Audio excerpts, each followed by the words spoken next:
जय श्री राम बच्चों। Class 12 physics chapter number 4 moving charges and magnetism. Last class में मैंने तुम लोगों को करंट कैरिंग कॉइल की वजह से बनने वाले मैग्नेटिक फील्ड के बारे में बता दिया था। आज हम लोग पढ़ने जा रहे हैं एक नया टॉपिक जिसका नाम है एम्पियर सर्किटल लॉ। बच्चों गॉस थ्योरम याद है?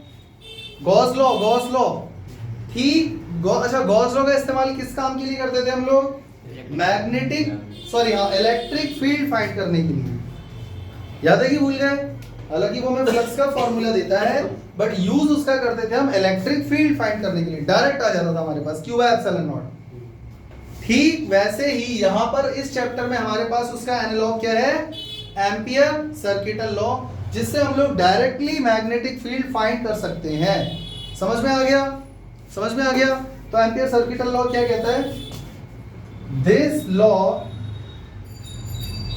States that line integration of magnetic field around any closed loop is equal to mu naught times the total current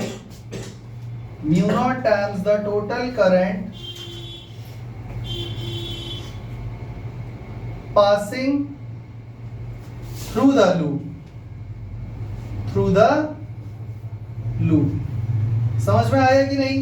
देखो ये स्टेटमेंट पहले आप एज इट इज रख लो, और समझना है अगर तो इससे रिलेटेड हमको एप्लीकेशंस पहले करने पड़ेंगे।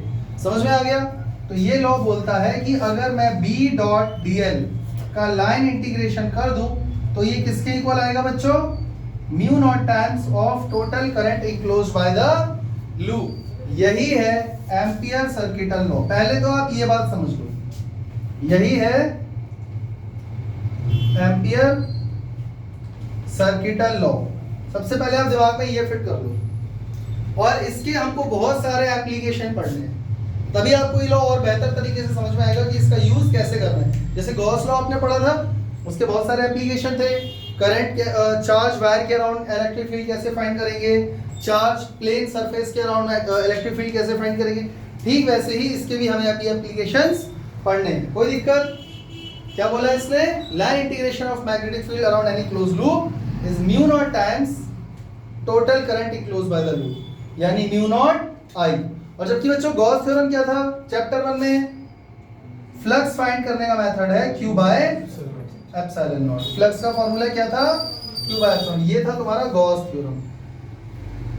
हालांकि इसका इस चैप्टर में भी फिलहाल कोई काम नहीं है, पर बस याद दिलाने के लिए लिख दिया। ठीक है, चलें आगे। तो इसके एप्लीकेशन समझते हैं जरा।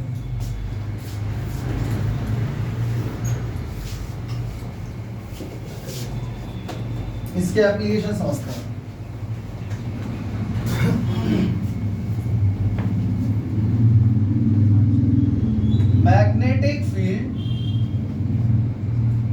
Magnetic field around current carrying long straight wire या लाइन। मान लो एक current carrying long straight infinitely long wire है, तो उसके अराउंड मैग्नेटिक फील्ड कैसे फाइंड करोगे? जैसे मान लो बच्चों ये है infinitely long current carrying wire, इसमें करंट फ्लो हो रहा है ऊपर की डायरेक्शन में I, तो इसके अराउंड मैग्नेटिक फील्ड कैसा बनेगा बच्चों? मैंने बताया था राइट हैंड थंब रूल कैसे लगाते हैं। करंट की डायरेक्शन में थंब होगा और जो फिंगर्स रैप होगी वो मैग्नेटिक फील्ड की डायरेक्शन होगी। तो चेक करो, मैग्नेटिक फील्ड यहाँ से अंदर जा रहा है और यहाँ से बाहर आ रहा है। हाँ या ना? यहाँ से अंदर और यहाँ से बाहर। मतलब समझ पा रहे हो? अगर मैं ऐसे बना दूं तो यहां से ये बोर्ड के प्लेन के अंदर चला गया और यहां से ये बोर्ड के प्लेन से बाहर आ रहा है। क्लियर हो गया? मान लो बच्चों मुझे इस P पॉइंट पर, ये जो पॉइंट है क्रॉस, इस P पॉइंट इसको भी ऐसे बना देते हैं। क्लियर तो हो गया ना, ये इसका मैग्नेटिक फील्ड यहाँ से अंदर जा रहा है बोर्ड के प्लेन के। मुझे इस P पॉइंट पर, दिस इज पॉइंट P, जो कि R सेंटीमीटर या मीटर की डिस्टेंस पर है इस वायर से, तो यहाँ पर मैग्नेटिक फील्ड कितना होगा पहले मुझे ये बताओ। तो बच्चों चेक करो मैग्नेटिक फील्ड किधर जा रहा होगा, चेक करो। ये मैग्नेटिक फील्ड है B, इसकी डायरेक्शन क्या होगी? सीधा बोर्ड के अंदर नहीं होगी। अरे current carrying wire, magnetic field board के अंदर जा रहा होगा ना। तो ये जो मैंने B ऐसे बनाया है वो दरअसल बोर्ड के अंदर ऐसे सीधा जा रहा है। समझ पा रहे हो? ये प्लेन पर ऐसे मैग्नेटिक फील्ड घूम रहा है। तो अगर इस मैग्नेटिक फील्ड इस प्लेन में ऐसे जा रहा होगा ना, तो इस वाले कर्व पे मैंने मैग्नेटिक फील्ड अंदर की तरफ बनाया है, और इसकी छोटी सी जो लेंथ मैंने ली है दैट इज dl। इतनी बात समझ में आ गई? जो जो टर्म्स मैंने यहाँ पर यूज करे हैं वो लिख देता हूँ। जैसे कि I क्या है? Current in wire. R क्या है? Distance of wire from point P। D क्या है? Magnetic field. और dl क्या है? Small magnetic field element. क्योंकि मैग्नेटिक फील्ड पर ही मैंने dl काटा है, चेक करो। तो ये स्मॉल मैग्नेटिक फील्ड एलिमेंट हो जाएगा। अच्छा बच्चों एक बात और बताओ, अगर मान लो ये करंट कैरिंग वायर है, ये मार्कर एक करंट कैरिंग वायर है और इसमें करंट नीचे से ऊपर जा रहा है, समझ गए? तो मैग्नेटिक फील्ड इसके अराउंड कैसे बनेगा? थंब ऐसे और फिंगर्स ऐसे बनेगा, पक्की बात है। तो क्या मैग्नेटिक फील्ड का सिर्फ एक ही लूप बनेगा? बहुत सारे बनेंगे, बहुत सारे बनेंगे। तो क्या ये सिलेंड्रिकली सिमेट्रिक नहीं हो गया? तो सबसे पहले तो ये बात याद रखना, magnetic field around a current carrying wire is cylindrically symmetric। ये बात अलग से मैं बता दे रहा हूँ, ये याद रखना। अब देखते हैं इसका मैग्नेटिक फील्ड कैसे आएगा और एम्पियर सर्किटल लॉ हमको कैसे लगाना है। अच्छा बच्चों मुझे ये बताओ, क्या मुझे ये लिखने की जरूरत है? ये समझ गए? Let there is a current carrying wire whose length is infinite and current I is flowing through it in upward direction. We need to find the magnetic field at point P। ये जो point है ये point P है। At point P which is R distance away from the wire। ये सब लिखने की जरूरत है, क्लियर है? एग्जाम में देखो डेरिवेशन आएगी, लिखना पड़ेगा आपको, पर मैंने वो सारे टर्म्स यहाँ पे लिख दिए हैं, ठीक है? तो अभी मैं कहाँ से स्टार्ट करूं बच्चों? Let a wire of infinite length having upward current in it, then magnetic field at point P will be। कैसे फाइंड करेंगे? तो बच्चों पहले आप लगा दो ampere circuital law. Ampere circuital law जो कि कहता है B डॉट dl का लाइन इंटीग्रेशन क्या होगा? Mu naught I। कोई दिक्कत? समझ में आया? तो बच्चों B और इंटीग्रेशन किसका होगा? dl का। और उससे भी पहले एक और चीज, मैग्नेटिक फील्ड एक वेक्टर क्वांटिटी है और करंट एलिमेंट जो dl मैंने यहां पर लिया वो भी एक वेक्टर क्वांटिटी है, उसकी भी डायरेक्शन है। मैंने अंदर की तरफ लिया था जो कि ऐसे ही जा रहा है, समझ में आ गया? तो यहाँ पर फॉर्मूला लगाओगे तो क्या लगेगा बच्चों? चेक करना, B dl cos थीटा लगेगा। डॉट प्रोडक्ट है ना भाई B और dl का, तो डॉट प्रोडक्ट में क्या लगता है? cos theta, B dl cos theta. ये हो गया म्यू नॉट I। तो बच्चों B तो कांस्टेंट है, बाहर आ गया, ये रहा dl और cos 0 डिग्री आएगा। यहाँ पर याद रखना बच्चों थीटा 0 डिग्री है। B and dl are in same direction। Check करो ना, मैग्नेटिक फील्ड भी अंदर ही जा रहा है, और जो ये मैग्नेटिक फील्ड अंदर जा रहा है उसी पर मैंने ये डीएल वेक्टर लिया है, हाँ या ना? तो दोनों की डायरेक्शन सेम हो गई, थीटा 0 हो गया equal to mu not I. अब cos 0 की वैल्यू कितनी हो गई? 1। तो यहाँ पर बचा क्या? b और dl का इंटीग्रेशन। बच्चों चेक करना है, छोटे से करंट एलिमेंट का इंटीग्रेशन क्या होगा? पूरे का circumference which is 2 pi r, ये हो गया mu naught times of i। तो b will be equal to mu naught i by 2 pi r। या आप इसको ऐसे भी लिख सकते हो, total magnetic field will be mu naught upon 4 pi, क्योंकि मैं इसको 10 पावर -7 लिखना ज्यादा आसान रहता है, और ये हो जाएगा 2i बाई r। कोई दिक्कत? चेक कर लो। और इसकी यूनिट क्या लगेगी? टेस्ला या वेबर पर मीटर स्क्वायर। मैंने उस दिन तुम्हें बताया था, याद है कि भूल गए? 1 weber is equal to 1 tesla metre square. तो 1 tesla is equal to weber per metre square भी होता है, और टेस्ला ही ज्यादा ठीक है, इसको वेबर पर मीटर स्क्वायर क्यों ला रहे हो? वो इसलिए लिख दिया ताकि तुम भूल ना करो। यहां तक किसी भी बच्चे को कोई दिक्कत? तो ये समझ में आ गया, magnetic field around a current carrying long straight wire is mu naught upon 4 pi 2i by r। और देखो एम्पियर सर्किटल लॉ से कितनी जल्दी आंसर आ गया। तो यहाँ पर हमने एम्पियर सर्किटल लॉ का एक एप्लीकेशन भी सीख लिया है। कोई दिक्कत? चले आगे। अब हम लोग एम्पियर सर्किटल लॉ का एक और एप्लीकेशन पढ़ने जा रहे हैं, जिसका नाम है, मतलब एप्लीकेशन इसमें यूज होगा, ठीक है? हम पढ़ने जा रहे हैं सोलिनॉइड। बच्चों ये नाम तो तुमने पक्का सुना ही होगा जीवन में, 10th क्लास में सुना है, 8th में भी सुना है। सोलिनॉइड क्या होता है बच्चों? अरे 8th में भी सुना है यार, मैग्नेटिक करंट, मैग्नेट करके कोई चैप्टर होता है, उसके अंदर सोलिनॉइड दिया रहता है। सोलिनॉइड में आपने छोटी क्लास में पढ़ा होगा, एक कोई मैग्नेटिक सब्सटेंस लेते हैं, जैसे लोहे की कील हो गई, और कोई वायर, बहुत लंबी वायर है, उसके अराउंड ऐसे पास पास करके ऐसे ऐसे ऐसे ऐसे ऐसे करके, और बहुत सारे टर्न्स बना के उसके अराउंड लपेट देते हैं, सही है? तो एक वायर ऐसे लपेट के ये आया, और एक यहाँ से स्टार्ट होता है। इन दोनों को बैटरी से जोड़ोगे तो क्या बन जाएगा? सोलिनॉइड। और सोलिनॉइड एक मैग्नेट की तरह बिहेव करता है, हाँ या ना? वो क्योंकि उसका मैग्नेटिक फील्ड भी बार मैग्नेट की तरह होता है, और उसके एंड्स पे पिन वगैरह या आयरन के ऑब्जेक्ट्स चिपक जाते हैं। पढ़ा है या नहीं पढ़ा है? ये तो याद आ गया होगा। तो सोलिनॉइड क्या होता है बच्चों, कैसे डिफाइन करोगे? तो सोलिनॉइड बनी तो वायर से ही है, तो हम लिखेंगे a wire bounded closely in the form of helix in such a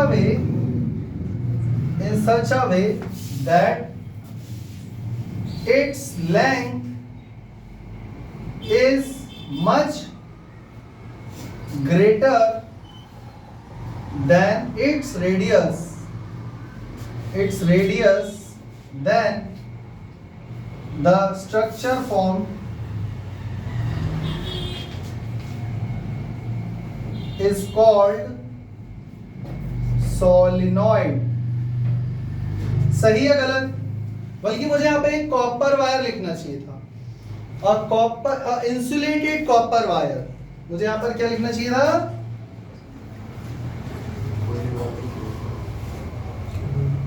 insulated copper wire wounded closely in the form of helix in such a way that its length is much greater than its radius, तो उसको क्या बोलेंगे बच्चों? Solenoid. Clear हो गया? तो बच्चों मैं तुम्हें एक बार बना के भी दिखा देता हूं, चेक करो सोलिनॉइड ऐसी होती है या नहीं होती।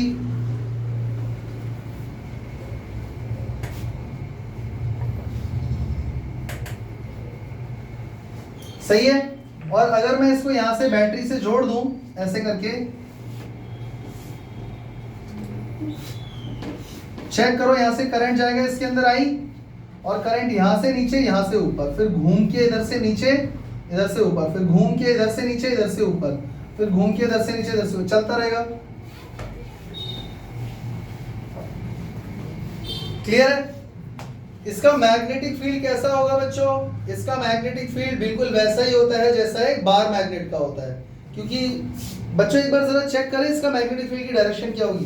इमेजिन करो, देखो इसमें ये जो टर्न्स है ना, बहुत सारे ये टर्न्स है, एक टर्न जो है वो मेरे को सामने से ऐसा नजर आएगा। ये सोलेनॉइड अगर मैं यहां से देखूं एकदम पास से, तो मुझे जो इसके टर्न है एक सिंगल टर्न ऐसा नजर आएगा। तो इसको इमेजिन कर लो, मैंने एक टर्न ऐसे पकड़ा हुआ है जिसमें करंट ऐसे जा रहा है, इधर से जाके और घूम के इधर से आ रहा है। तो राइट हैंड थंब रूल लगाएं, करंट अब इधर जा रहा है तो इसको देखो, चेक करो, मैग्नेटिक फील्ड यहां से अंदर जा रहा है। मेरी बात समझ पा रहे हो बच्चों? जो लोग वीडियो देख रहे हैं वो भी समझने की कोशिश करो। अगर मैं सामने से पकड़ूंगा तो कॉइल ऐसे नजर आएगी, पर अगर साइड से देखूंगा तो कॉइल मुझे ऐसी नजर आएगी। इसमें करंट इधर से जा रहा है और इधर से घूम के वापस इधर से आ रहा है। तो करंट की डायरेक्शन आप चेक करो, बाहर से निकल के अंदर से इधर जा रहा है, करंट इधर जा रहा है ना, तो मैग्नेटिक फील्ड इसके कॉइल के जिस तरफ मैं खड़ा हूं यहां से अंदर जा रहा है। अब आप चेक करो, इस कॉइल के पीछे एक और कॉइल है, उसमें भी करंट की डायरेक्शन वही है, तो उसमें भी मैग्नेटिक फील्ड अंदर जा रहा होगा। उसके पीछे एक और कॉइल है और बहुत सारी कॉइल है, क्योंकि अगर आप इसको यहां से देखोगे तो आपको पूरी एक मतलब क्या नजर आ जाएगा, ट्यूब नजर आ जाएगी। तो हर कॉइल में करंट की डायरेक्शन सेम है, तो मैग्नेटिक फील्ड पूरा इधर से एंटर कर रहा है और उस साइड से निकल रहा होगा। मतलब मैं इसको ऐसे बना सकता हूं, ये मैग्नेटिक फील्ड चेक करो, इसके अंदर क्या हो रहा है, एंटर, और ये सब क्या है, ये सब मैग्नेटिक फील्ड की लाइंस है, और यहां से ये बाहर निकल जाएंगी। कितने बच्चों को ये बात समझ में आ चुकी है?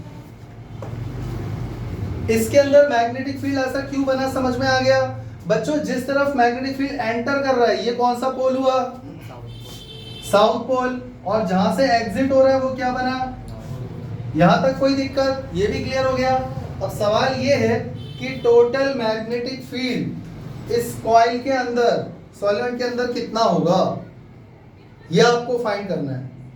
देखो बाहर की बात नहीं कर रहा हूं, अंदर चेक करो ना। मैग्नेटिक फील्ड आप वहीं तो फाइंड करोगे, समझदारी उसी में तो लगाओगे जहां पर मैग्नेटिक फील्ड लाइन यूनिफॉर्म होंगी, पैरेलल है, इक्विडिस्टेंट है, उनकी मैग्नेटिक फील्ड की स्ट्रेंथ सब जगह सेम है। कहां पे, कॉइल के अंदर, सॉलिड के अंदर। तो मैग्नेटिक फील्ड कहां फाइंड करोगे, अंदर या बाहर? अंदर करोगे ना। मेरी इतनी बात समझ में आ गई सबको? तो अब हम लोग क्या फाइंड करने जा रहे हैं, magnetic field due to current carrying solenoid, ये हमको फाइंड करना है अभी। क्लियर हो गया? तो मैं एक बार इसको इरेज करके एक बार दोबारा इसका फिगर बना दूं, थोड़ा साफ सुथरा सा। ठीक है, ये तो तुम्हें समझाने के लिए बनाया था कि मैग्नेटिक फील्ड की डायरेक्शन क्या है, करंट की डायरेक्शन क्या है। तो एक बार इसको रीड्रॉ करते हैं, बस 1 मिनट लगेगा।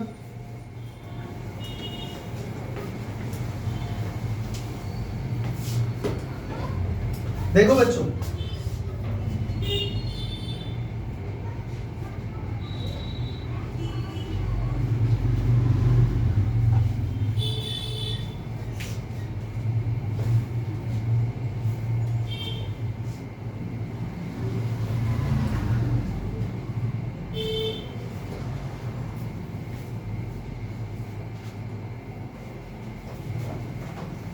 समझ पा रहे हो ना? इसमें मैग्नेटिक फील्ड कहां जा रहा है बच्चों, यहां से अंदर ऐसे।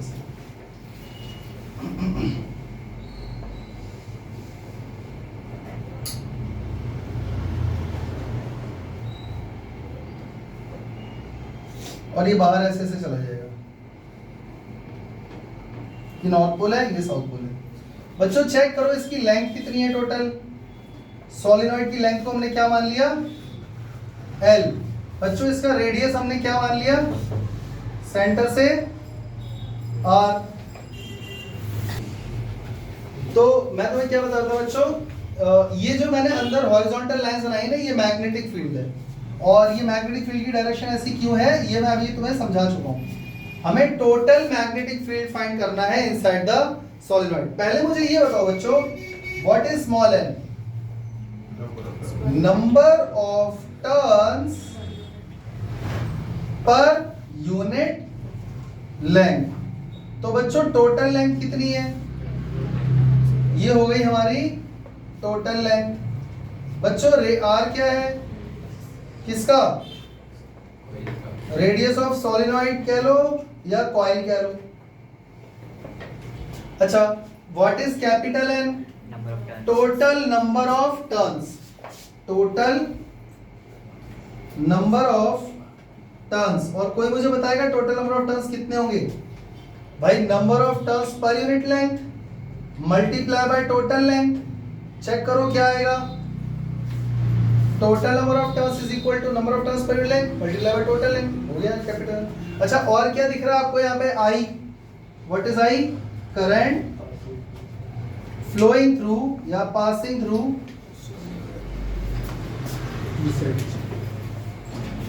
सोलिनॉइड। समझ में आ गया? अब बच्चों मुझे ये बताओ, इस पे हम लोग एम्पियर सर्किटल लॉ लगा के मैग्नेटिक फील्ड फाइंड करने वाले हैं। तो देखो, एम्पियर सर्किटल लॉ अगर आप लगा रहे हो तो आपको कोई, जैसे गॉस थ्योरम में गॉसियन सरफेस लेते थे, वैसे यहाँ पर भी आपको कोई क्लोज लूप लेना पड़ेगा। कहीं कोई क्लोज लूप नजर आ रहा है आपको? नहीं आ रहा ना? तो आप खुद ही बना दो। तो मैंने यहाँ पर एक क्लोज लूप बना दिया, ये देखो, चेक करो। मिला? नहीं मिला तो मैं थोड़ा डार्क कर देता हूं। अब तो मिल गया ना? इस पॉइंट का नाम है P, इसका नाम है Q, इसका नाम है R, इसका नाम है S। तो P to Q, Q to R, R to S, S to P। Taking a let, देखो ये सब तो लिख लोगे ना। Let there is a solenoid having current I in it whose total number of total length is L and total number of turns are N into L। ये सब तो लिख लोगे ना? तो let there is a closed loop PQRS। ठीक है, अब आप चेक करो एम्पियर सर्किटल लॉ कैसे लगाओगे। एम्पियर सर्किटल लॉ कहता है कि अगर आप लाइन इंटीग्रेशन कर दो B डॉट dl की, तो that will be equal to mu naught I। सही है गलत? तो B into integration of dl, या ये समझ लो टोटल मैग्नेटिक फील्ड फाइंड करने के लिए आपको क्या करना पड़ेगा?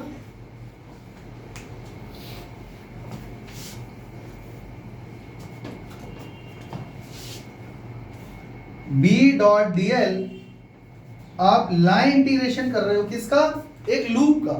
और वो लूप क्या है बच्चों? PQRS। हाँ या ना?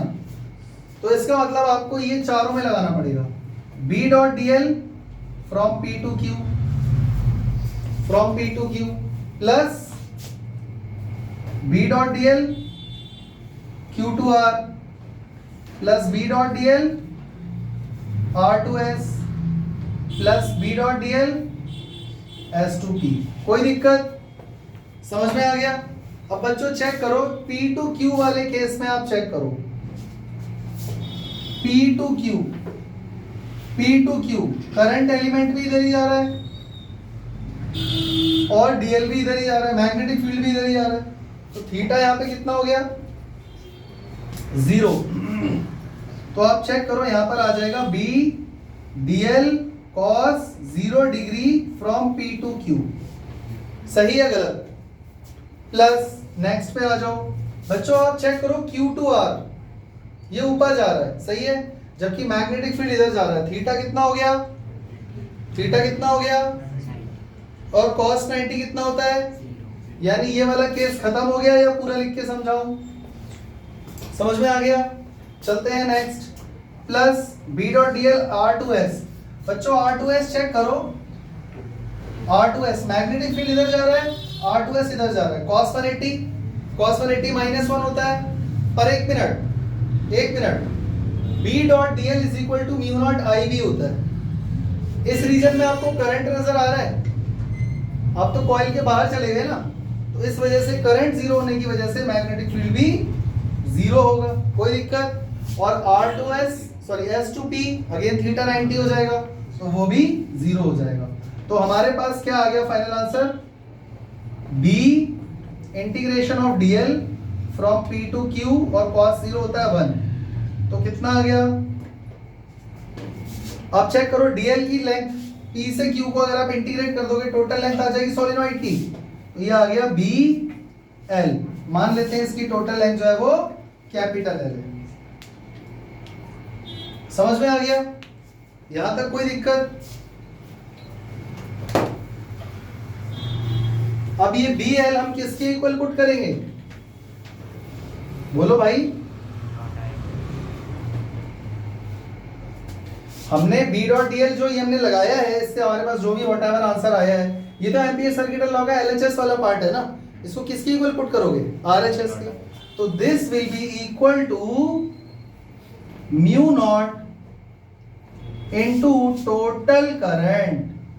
टोटल करंट, याद रखना ये बात। अब टोटल करंट कितना है वो कैसे पता चलेगा? तो देखो बच्चों, BL is equal to mu naught, एक कॉइल में कितना करंट है? I।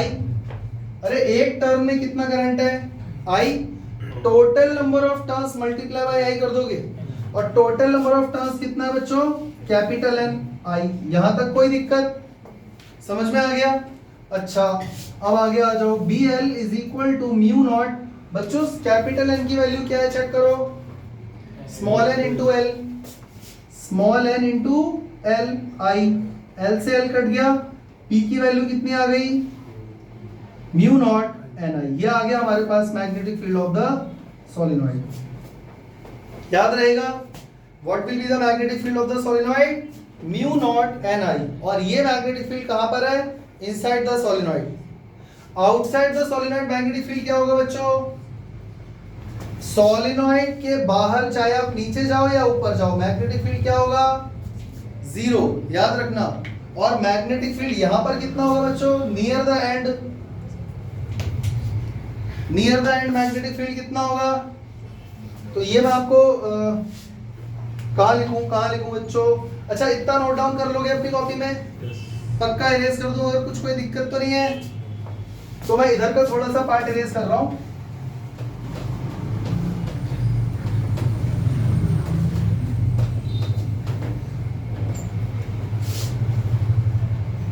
Magnetic field near the ends of a solenoid will be mu naught Ni by 2, nearly half हो जाता है। अगर एमसीक्यू में आ जाए तो ये कर दोगे? कुछ समझ में आया? अंदर मैग्नेटिक फील्ड कितना है? Mu naught Ni। बाहर कितना है? जीरो। और एंड्स के पास देखो, एंड से निकल के फैल जाता है, दूर चला जाता है, लेकिन आप दूर नहीं गए हो, पास में ही हो। एंड्स के पास सीधा कितना हो जाएगा? सीधा हाफ हो जाएगा या नियरली हाफ हो जाएगा? नियरली हाफ हो जाएगा। तो एमसीक्यू में नियरली हाफ कर देना, कोई दिक्कत? समझ में आ गया? चले आगे। तो बच्चों, इसी के साथ हमारा ये जो सोलेनॉइड का टॉपिक है ये खत्म होता है। पर अभी एम्पियर सर्किट लॉ के एप्लीकेशन खत्म नहीं हुए। इसके बाद टोरॉइड आएगा और उसके बाद आगे लॉरेंट्ज फोर्स आएगा, और भी चीजें हमें पढ़नी है जो हम कवर करेंगे नेक्स्ट क्लास में। मिलते हैं अगली क्लास में, तब तक के लिए जय हिंद, जय श्री राम।